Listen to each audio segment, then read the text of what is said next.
중국이 우리 서해를 넘본다는 게 무슨 말이야? 이거 정말 심각한 문제인데, 일단 중국과 우리나라 사이에 이 서해 바다에는 국경이 없다는 거 알고 있었어? 아니, 그래서 양국은 국경을 확정하지 못했어. 그래서 나온 게 이 서해상에 있는 한중 서해 잠정 조치 구역이란 지역이야.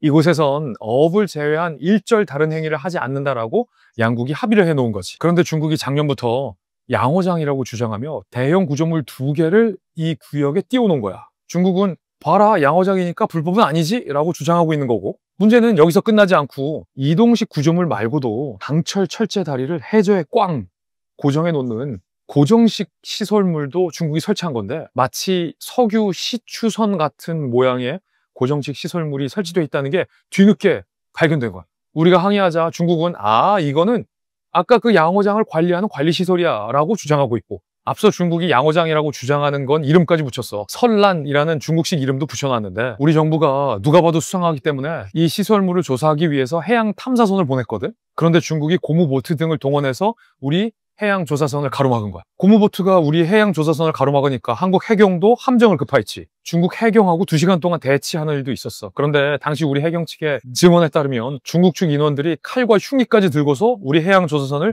위협했다라는 증언도 확보가 돼 있는 상황이야. 결국 양국 간의 함정 조치 수역인데, 우리 배와 우리 인원이 중국 구조물 인근에는 접근하지도 못하고 있는 그런 상황인 거지. 이게 양어장은 맞아? 양어장이라 함은 바다에 큰 그물이나 시설물을 쳐놓고 물고기가 어릴 때부터 성체가 될 때까지 키우는 바다 양식장을 의미하잖아. 근데 중국의 이 주장이 얼마나 성의 없는 주장이냐면, 누가 봐도 양어장 관련 시설이 아니야. 그런데 양어장이고 양어장 관리 시설이다라고 주장하는 건 우리를 대놓고 조롱하고 있는 수준에 가깝다라는 전문가들의 지적이 나와. 중국의 주장은 이래. 첨단 데이터로 관리하는 연어 40만 마리를 키우고 있다라고 주장하고 있어. 결국 아무도 그 안에 연어가 있다라는 것을 눈으로 확인하지 못한 상태야. 그리고 더 큰 문제는 이 강철 말뚝으로 박아서 고정해 놓은 이른바 연어장 관리 시설이라고 주장하는 그 시설. 양어장 관리 시설은 보통 양어장보단 작아. 그런데 축구장만큼 큰 관리 시설이 도대체 양어장을 관리하기 위해 왜 필요하냐라는 이 전문가들의 공통된 지적이 쏟아지고 있어. 애초에 말이 안 되는 주장을 중국이 하고 있다는 거지. 그래서 한국 언론들이 심층 취재를 했어. 알고 봤더니 그 고정식 시설, 중동 지역에서 사용하다 폐기한 실제 석유 시추 시설로 확인됐어.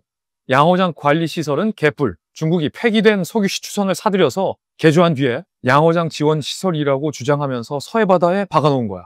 많은 전문가들은 서해바다에 이런 어업과 관련이 없는 고정식 시설물을 설치해 놓은 것은 협정 위반이다라고 지적하고 있고, 중국이 이러는 이유는 사실상 실질 해상 경계에 중요한 영향을 미치는 인공섬을 중국이 만들어 놨다라고 의심하고 있어. 국내 언론들이 미국의 이 상업 위성 업체에 의뢰해서 이 지역의 위성 사진을 분석해 봤거든. 이 중국의 고정식 시설물이 가로 100m, 세로 80m의 축구장만한 거대한 크기였고, 헬리콥터 2착륙장까지 갖추고 있었어. 그리고 이 시설물의 측면에는 애틀랜틱 암스테르담이라는 영문명도 쓰여 있었는데, 이걸 조회해보니까 1982년 프랑스에서 건조돼서 중동에서 석유 시추선으로 활용되다가 2016년에 폐기됐다는 이력까지 다 확인이 됐어. 양어장과는 전혀 무관한 시설인 거지. 진짜 석유 시추선이네. 저런 걸 서해 바다에 왜 고정을 해놓은 거야? 아주 핵심적인 질문을 꽉 대표가 한 건데, 중국이 2014년에 베트남 수역의 한 행동을 보면 설명이 돼요. 그때도 중국이 일방적으로 석유 시추 시설을 베트남 수역에 설치해 놓고 이제 여기서부터는 우리 바다다라고 주장했던 이력이 있거든. 이른바 주변 해역에 대한 실효적 지배력. 중국은 지금까지도 주장하고 있어. 그래서 중국이 남중국해 영유권을 주장하며 썼던 수법을 똑같이 판박이로 우리한테 쓰고 있다라는 해석이 나오고 있는 거지. 이른바 중국의 서해 공정으로 받아들여야 해. 이 고정시설물에는 최대 100명을 수용할 수 있는 시설도 포함되어 있는 것으로 분석되는데, 사실상의 작은 인공섬을 서해 바다에 중국이 만들어 놓은 거지. 이 인공섬을 경계로 중국은 앞으로 그 주변을 다 자기들이 시료하고 있는 자신들의 실질적 영해라고 주장할 가능성도 커. 왜냐하면 이 구조물 주변 반경 500m를 중국은 안전지대라면서 선포할 가능성이 크거든. 만약 중국이 이런 구조물을 여러 개 세운다면 사실상 우리 서해 수십 킬로미터 반경에 중국이 주장하는 안전지대가 발생한 거고, 여기엔 우리 측의 인원과 우리 측의 선박이 접근하지 못하게 되는 거지. 눈 뜨고 우리 서해 바다를 뺏기는 거야. 코베이는 거지. 특히나 서해는 경제, 군사, 외교적으로 매우 중요하고 민감한 전략적 요충지잖아. 현재 우리 정부가 이 탄핵으로 리더십이 상실되어 있는 이 공백을 중국이 예리하게 파고들고 있는 거지. 아니, 비겁하게 파고들고 있는 거지. 그럼 베트남의 남중국해는 지금 어떻게 되고 있어? 지중해보다 더 넓은 남중국해의 85%를 중국은 자기 영해라고 주장하고 있어. 분쟁 지역에 말뚝을 박아두고 야금야금 잠식하는 그 수법을 우리한테도 쓰고 있는 거지. 베트남도 중국과 경쟁하듯 석유 시추 시설을 설치해가면서 신경전을 벌이고 있는데, 하지만 군사적 우위를 앞세운 중국에게 못 미치지.